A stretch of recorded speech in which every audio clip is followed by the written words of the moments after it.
एका एकर साठी मका ज्यावेळेस धान्यासाठी मका आपण घेतोय, हा शब्द महत्वाचा आहे. धान्यासाठी ज्यावेळेस आपण मका घेतो त्यावेळेस एका एकर साठी 8 किलो एवढं बियाणं वापरणं हे गरजेचं आहे.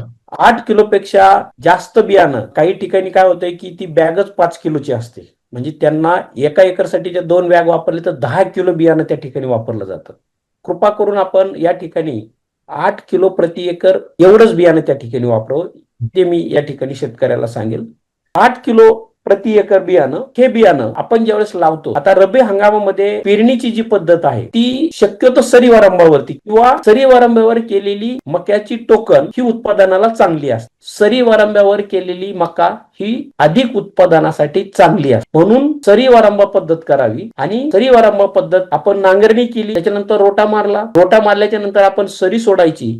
आणि आता थोडस याच्यामध्ये एक छोटासा मुद्दा आहे उत्पादन वाढीसाठीचा, की ज्यावेळेस आपल्याला जर शक्य असेल शेतकरी बंधूला, तर सरी वारंभामध्ये सरी सोडत असताना सरी शक्यतो दक्षिणोत्तर सोडावी. ओके. बघा, सरी दक्षिणोत्तर सोडावी. आणि ज्यावेळेस आपण त्या सरीला टोकन करणार आहोत किंवा बियाणाची आपण त्या ठिकाणी लागवड करणार आहोत, सरीच्या उजव्या बाजूला म्हणजे सकाळचा सूर्यप्रकाश ज्या बाजूनी येतो त्या बाजूनी त्या बियाणाची टोकन करावी.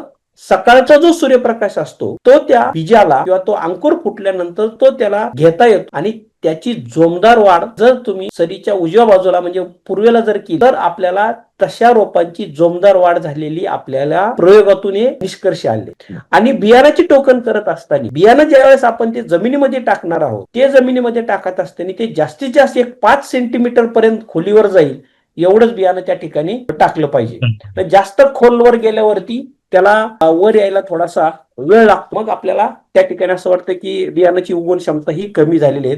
तर तसं काय नाही की तिची जी टोकन आहे, कारण थंडीचा हंगाम असतो म्हणून टोकन ही 5 सेंटीमीटर वरती करावी आणि मग त्याची वाढ ही आपल्याला योग्य असते. हे बियाणं 8 एकर प्रति एकर सरी वारंभा पद्धतीवरती टोकन पद्धतीने केली, पिकाची वाढ जी आहे ती चांगली होईल. पण ही सरी वारंभावर ज्यावेळेस आपण टोकन करणार आहोत त्यावेळेस ती सरी मध्ये अंतर किती पाहिजे हा सगळ्यात एक महत्वाचा भाग घटक. सरीमध्ये आपण ज्यावेळेस सरी काढू त्यावेळेस त्या 2 सरीमध्ये 60 सेंटीमीटर आणि जे काय बियाणं आपण टोकणार आहोत तर त्या 2 बियाणामध्ये 20 सेंटीमीटर अंतर त्या ठिकाणी असणं हे गरजेचं. तर मग आपल्याला एका एकर मध्ये आपल्याला जवळपास 33,333 झाडं बसतात.